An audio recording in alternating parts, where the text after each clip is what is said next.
Hello साथीहरू, good morning. We are going to the morning walk. अहिले चाहिँ बिहानको 5:30 बज्नै आँटेको छ होइन। हामीहरू चाहिँ मेरो घरभन्दा माथि यसो उकालो चढिरहेका छौँ है। मर्निङ वाक आजदेखि हाम्रो जारी रहनेछ। बिचमा चाहिँ घर आएर पनि मर्निङ वाक कन्टिन्यू गर्न सकेको थिएन। म घरमै भएर पनि कन्टिन्यू गर्न सकेको थिएन मैले गाइजहरू। त्यस्तो छ अब बच्चाहरू त कहाँ सक्छ र होइन।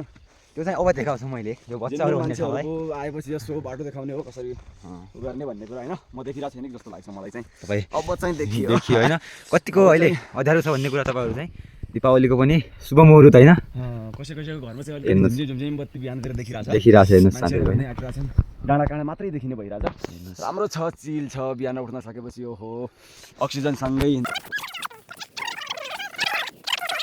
खाएको उहाँसम्म चाहिँ हाम्रो स्पिड कति रहन्छ उहाँ पनि देखाउने छु तपाईँहरूलाई। अहिले चाहिँ बन्द गर्छु साथीहरू। मर्निङ वाक किन इम्पोर्टेन्ट छ त भन्ने कुरामा चाहिँ बिहान अहिले हामी चाहिँ यहाँ आधी बाटोभन्दा माथि लगभग हाम्रो स्टेसनमा पुग्ने आँटेका छौँ। यहाँदेखि देख्न सकिन्छ चारैतिरको डाँडाकाँडाहरू के। हाम्रो गाउँ यस्तो छ लाइको उपत्यका जस्तो छ कि अलिअलि भिरालो भयो भने चारैतिर डाँडा छ। अब माथि तडको डाँडादेखि हेर्दै आउने भनेपछि सुन्दर दृश्य देखिन्छ। थप कुरा त के छ भने चाहिँ हाम्रोमा चिउरी फुल्या छ।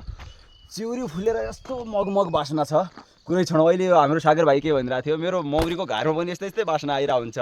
धेरै म चाहिँ जम्मा गरिरहेको छ कि क्या हो भनिरहेको थियो कि यति राम्रो बासना यहाँदेखि भइरहेको हुन्छ। माथिदेखि तल हुन्छ नि त। उतादेखि चाहिँ उता गोइला गाउँदेखि यहाँदेखि पुरै चिउरीको रुखहरू छ। यहाँदेखि तलसम्म माथिदेखि यस्तो बासना सुई हरर भइरहेको हुन्छ। ओहो हो शान्त सुशील एकान्त ठाउँ। वाह